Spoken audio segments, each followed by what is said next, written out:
Hey everyone, how's it going? Baz the Healer here, and I have a lot of videos on the way, and I'm sorry it took me so long to get this one out, but I wanted to take a little time, get some stuff done for stream and all of that, but I'm back. I'm very excited to be making some stuff for all of you. The 10.2 dungeons have been a lot of fun. I only did 4 dungeons. I'm going to talk about all of them with you, my thoughts on the dungeons, and then preservation of Mistweaver and general healing and dungeon stuff afterwards, just because I feel like the individual dungeons are worth talking about. But hey, if you like healing content or Mythic Plus, get subscribed. It mean a lot to me. And let's go right into Waycrest, which it's spooky time's coming, Halloween's on the way, and we got Waycrest Manor, which I'm very happy about. This dungeon felt great. I unfortunately didn't have add-ons for this run. I ended up getting my add-ons. I needed to turn them all off because I was getting some catastrophic failures, but reinstalling my add-ons and updating them fixed the issue, so I was fine afterwards. The healing was a bit tough though on Fortified for that reason. I couldn't really see the spell cast, or rather I wasn't like processing that they were spell cast because it wasn't my bars. So you know, a little bit of an issue there for me. Skill issue for sure, we'll get that one checked, but I mean, we made it through fine. The bosses fell over maybe a little too easy. It was Fortified. This is more of a critique for the tyrannical dungeons, but on Fortified, I don't know, it felt okay. Pretty easy though. I just wish the dungeon was like less dark. Like, I know it's Halloween and it's spooky and I love that, but there's just some sections where I can't see anything, and so if your monitor isn't set correctly, this place is going to be tough to see. And so hopefully an adjustment can be made to there, or like there's an NPC like Grimrail. Do you remember like Grimrail? You could turn off the motion blur outside of the train. It'd be kind of cool if we could turn off, what's it called, like turn on the lights rather. Next dungeon we did was Darkheart Thicket, or Darkheart Thicky, and a huge shout outs to the group that ran with me. They just picked me up, we hopped in Discord, and we had an absolute blast. And they called it Darkheart Thicky, so now you all have to hear that too. Great dungeon. I actually really like this place. My problems with it are pretty severe, but the tuning felt pretty good. The bosses all felt good, although the tree boss, which I'm concerned about how high the charisma score of the boss is. I honestly, there was just one issue with the tank got picked up and murdered, and I think this might have been a not enough Shield of the Righteous and was pulled out of consecration issue. Maybe look at this tank buster. I feel like pulling tanks out of their stuff is a little weird. I'm not sure what interaction happened here, but the tank was unprepared for the damage they took, and they bubbled, they said. Maybe my footage will reveal that they bubbled or not, but I think that might be a problem for M+, but this seems more like a bug than like a feature, so maybe that's a good fix. My biggest issue with this dungeon wasn't the tuning on Fortified. No, it was just visibility. The Druid boss, I wish there were lines telling us where the charges were going. I wish the frontal was a little more obvious and more than just a spell cast. I'm not sure if my client was bugged, but I wasn't getting, like, there weren't enough voice lines to tell me what was going on. It just feels like this boss's clarity is kind of low, especially with how wide the tank frontal was. That actually shocked me quite a bit. Then we have the tree boss was honest to God fine, but it's the water towards the third boss, the dragon. The water effects in WoW are really nice when you have your graphics cranked, but this dark red swirly with the dark red globule falling on the party that appears underneath the water while there's a bunch of ads is terrible. I think WoW needs to fix visibility issues in so many places, because floor swirlies that are similar colors to the floor are an actual crime. I don't know what this is and why it's like this, and I really hope they can find a way to fix this, because it's just so hard to see and it makes this section kind of painful. Last boss, similar problem. The soak that you're supposed to do, right? Get in the purple circle with a friend so that they're not silenced, and having a buddy around is all you need to be able to cast. I wish this was a soak marker that went away when 2 people or more were in the bubble. That'd be a really nice way to fix this, or like a glowing effect that tells you that you have a friend nearby and the 2 of you are happy or something. I don't know, whatever it takes to make the mechanics just a bit more visible, because that felt like the most out of date, out of place part of this dungeon. On to Dawn of the Infinite Part 2. This is the one I have the most problems with, but thematically I love this place, so I hope it receives some adjustments. The mobs on the platform were maybe a little overtuned for tyrannical, but Keeper Tier just, there's a spell queue of the dispel you have to do and a soak that's really hard to manage, and I just feel like maybe it's too much damage. Maybe the dispel timer needs to be increased for the debuff so that healers have more time to dispel it. and safely keep the party alive, but it just felt a little much for a Mythic Plus dungeon. Like, it already felt hard in Dawn of the Infinite, but very manageable. Now it feels like overkill, if I'm being honest. So I hope they can find a way to scale this one back a little bit, as it's just a touch too much. But it's after this where I really have issues. Every mob after this hits so hard, and we were on Tyrannical. Unfortified, it probably would have caused us so many more wipes. And the bullet hell section, as much as I love it, this has to change. I think slower projectiles, less spell casts, something, or a checkpoint even halfway through, just to help people save with time. If the hit detection's on client, it's the worst hit detection ever made. I think the hit detection server side, and if I'm playing with like Brazilian players or OCE players, right, there might be some latency problems depending on who's hosting. And this could be extremely hard for players to do. Not everyone's good at bullet hells. So maybe it's best to have a checkpoint system so that we can get one half of the way through it and then just focus on the last half. That might cut down on the amount of attempts needed for success, or the amount of time wasted to get a success. I think that might be smart. Something to make this a touch easier, because in its current state, I feel like it's a fun challenge in Dawn of the Infinite. It is a miserable experience for Mythic Plus, given that you're on a timer, right? And I don't want the timer to be just extended to make up for how hard this section could be for certain players of connection values. I just think a checkpoint would do a lot of good. Everything after this was really poorly tuned though, except for one boss.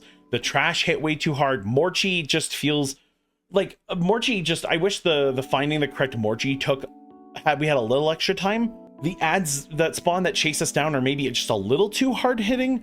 Maybe if there was more circles on the ground to stop them, that could feel better, but just a little too much. Like, Morchi didn't feel too bad, but if you haven't done this boss before, it's quite the ass to find that Morchi that quickly, especially if you're not sure of what to look for at first, because you're zoomed out all the time in WoW and you haven't studied Morchi's model enough to understand the top of her head compared to the hats. So this could just be changed with a little bit of extra time to make it a bit easier. With the ping system though, it's actually like incredibly easy to tell people which one you found. So that's actually going to help a lot in this dungeon. So good on that.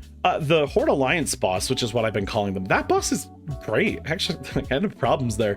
10 out of 10, good design, fun, works well in Mythic Plus. Gathering ads isn't too hard. Their melees also don't hurt. I don't even know if they melee, but their spell casts were definitely chunky. But gathering them up while players like running around after running away from Bladestorm, all of that felt totally fine. So yeah, that's the one boss that I have a big thumbs up from on Tyrannical. Chronolord Deus, I don't know how to say this, or say his name, but it just feels like it's too much for M+. Like, I wish the mechanics weren't so lethal. I wish maybe we didn't have to move around so much for the ads, or that the ball dropping mechanic maybe applied a debuff instead of murdering everyone. So if the party messes it up, we don't just die. We didn't mess up the mechanic, but I assume it works the same. And it just felt like a lot. Our poor Death Knight was really struggling to move around, and I feel like that's gonna be a problem in M+, and to just tell people to deal with that doesn't feel like the solution. Maybe a speed buff or something would be a good play here.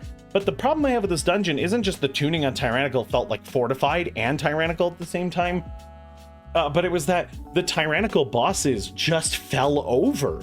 Like, Chromie got murdered. Like, we lost 2 players and it slowed down, but when I looked up, I was like, what do you mean we're already at 30%? Like, her health bar just melted. Tyr was the same way. The Horde Alliance boss was similar, and Chronolord Deus did die pretty quickly. And I don't know what's going on there. For Tyrannical, that felt weird, but also felt kind of good. So maybe I like this change. Maybe this is a positive, and they should keep it in. Okay, on to Atal'Dazar. Yeah, I think I said that one right. Atal'Dazar is like pretty good. I actually really like this place. LOS on the Tyrannosaurus Rex was terrible. I don't know if this just needs an adjustment or a look over in the code, but like, we only got the LOS to work on the stairs. We were having problems nonstop getting this boss to LOS for us. But other than that, totally fine boss fight. Actually really liked it. This is my first time doing it in M+. And speaking of, I don't know how any of you pugged this in Bifa, and my former guild told me that like, this was pretty puggable in Bifa, but I don't like this mechanic. The right side boss, the one with the totems and the stitch flesh looking creation. I don't know what it is about this boss, but I think the totems need a little more time before the resurrection completes. I don't know if that's just DPS need to stand on the outside of them and look in to watch the other DPS or what, but it just felt a little hard. And I feel like if I'm in a party with people of 5 different languages or none of us speak each other's language and we're trying to coordinate this one, that might be a little hard. So some leeway on the resurrection timer might make this a little more pug friendly. I don't know if Beefo was just different, but when my guild said, oh, it was very doable in a pug, maybe I missed something. Maybe I need to do this as a DPS and understand maybe how easy it is to adjust, but it just felt a little off. Nothing crazy. The boss otherwise was fine. Very active boss. It was kind of easy, but you have to keep positioning well and keep your heals up to survive it. But I thought it was fun. I had no real issues with the Molten Gold boss. That was okay. The final boss, other than the spiders one-shotting us on the way up, which was hysterical, the spiders, I don't know if I missed a mechanic on how to manage them, because this is my first time doing this place outside of leveling, so work with me here. It's, I don't know, like, how do you deal with the spiders? I feel like they hit a little too hard, and everything else about the boss fight felt pretty well scaled. So I don't know if it needs to be tuned or if I missed a mechanic or something, but it didn't feel bad, just a strange design choice. And I'm wondering if I missed something or if it's just weird. Now, for my closing thoughts, because those are the only 4 dungeons I had time to do. Healing overall is still pretty challenging. The single target change for the 2 specs I played was kind of nice.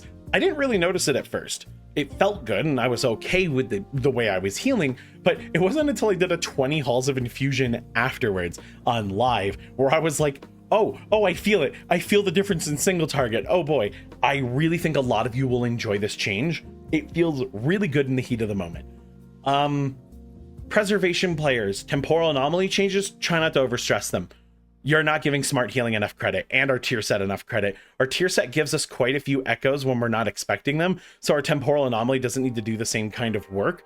And if I'm being honest, smart healing does a good job of making sure people get healed. And Spirit Bloom was hitting targets perfectly for me every time. It felt optimal. It felt exactly like who I wanted to heal got healed. The double showed up exactly where I wanted them to show up. It is what it is. It felt great. I don't think you have to worry, preservation players. It's feeling good. I was able to manage my mana pretty well. So thumbs up for me on that front. Mistweaver players, I know our tier isn't very exciting and it's hard to feel the impact of 50% increased healing when you put a renewing mist on someone. But that being said, it's actually quite fun to pump heals into somebody with a renewing mist on them. You do have to get used to that, right? Somebody's dying, hit them with a renewing mist, then hit them with a vivify. Which is a little backwards. I'm used to hitting enveloping mist and then doing that, which might also do the trick, but it worked quite well in having your fist weaving working and you have all these rising sun kicks going out, which is constantly producing renewing mist, which is constantly applying your tier. You're able to just pump people up pretty quickly. It didn't feel bad, but it doesn't feel impactful. But when you review it, you're like, oh, wow, yeah, all those players are receiving more healing from me. That's why I was able to fist weave them all to full so quickly, or that's why when I popped Chi G here, I was able to just fly to the moon in terms of healing. But it's you missed like an impact level of the tier set, but it is doing a good job. So I like it for M+, but it's not exciting. Also, the 4 set just felt like it wasn't doing anything. The healing received part felt great, but yeah, the 4 set didn't feel like it did anything. So maybe that's something for Blizzard to look at. Because get 2-piece and you're chilling. I might even argue I go for 2 set and then I just optimize the rest of my pieces for Mistweaver. I'll have to see how it feels in raid, but like in Mythic Plus, that might be actually a gear set for me. But I like this season so far. They got to tune some things. There's some visibility adjustments and stuff I want to see WoW improve on.